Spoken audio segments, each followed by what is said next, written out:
Hello, this is ARIA Essentials, Elevating Care with Evidence-Based Imaging and Collaboration. I'm Dr. Alireza Atri. I'm a cognitive neurologist and the Chief Medical Officer for Banner Research.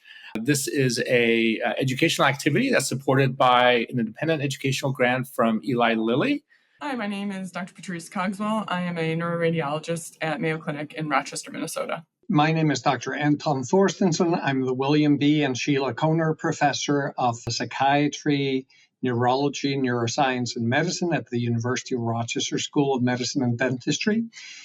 I also direct the Alzheimer's Disease Care Research and Education Program here at the university, and singularly focused on the care and study of people with Alzheimer's disease and related dementias for the past 30 years. Pleasure to be here.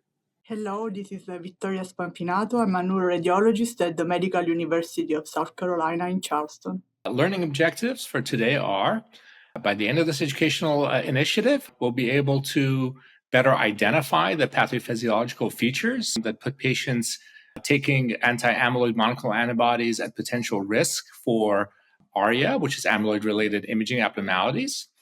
We are going to be able to apply standardized MRI protocols and grading scales to optimally monitor for detection and assessment of both severity and the nature of ARIA in patients who are receiving anti-amyloid monoclonal antibodies. And we're going to be able to integrate best practices for interdisciplinary communication to enhance coordination among radiologists, neuroradiologists, prescribing clinicians, including dementia specialists, neurologists, geriatricians, psychiatrists, and others in the management of ARIA.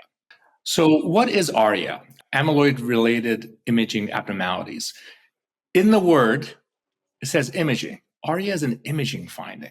It's an MRI signal changes that are thought to represent vasogenic edema or effusions, and also cerebral microhemorrhages or other heme products that were actually first reported in the context of bapineuzumab treatment. This was an experimental plaque-lowering monoclonal back in 2009. The thoughts about ARIA are that there's a common mechanism of leakiness of exudate, fluids, or blood through stiff and leaky blood vessels. And this can happen in the context of amyloid plaque-reducing antibodies, as there's almost a traffic jam that can occur in the perivascular spaces and with the monoclonals and antibodies affecting them. So what are the different types of ARIA? There's the edema effusion kind, and there's the hemorrhagic kind.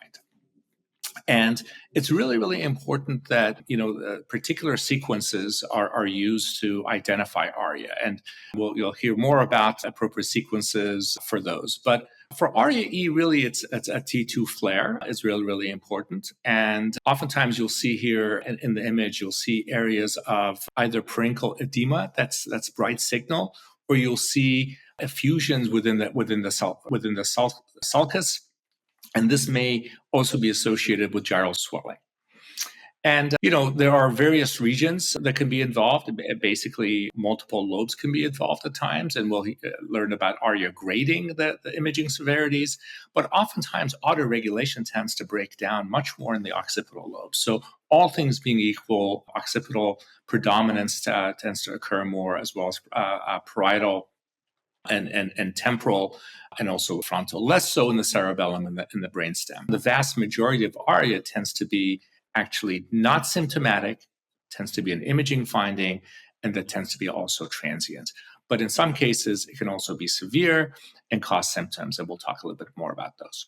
The other kind of ARIA that we see is the ARIA-H, and this is, again, deposition of heme products. Most oftenly, you see dots around the brain from leaky blood vessels or microhemorrhages, small, definitely less than 1 centimeter. And occasionally you could also see leptomeningeal or peel hemosiderin deposition, also thought to be called superficial siderosis. Rarely, and this is the dreaded consequence, would be a cerebral macrohemorrhage. But for the most part, what you see are microhemorrhages and occasionally superficial siderosis. And these are best seen on basically T2 star sequences, whether they're gradient echo or SWI. SWI tends to be a bit more sensitive, and gradient echo is less sensitive, but maybe more specific. And sometimes it can be difficult to decide whether there's a blood vessel there or whether this is a cortical subcortical microhemorrhage.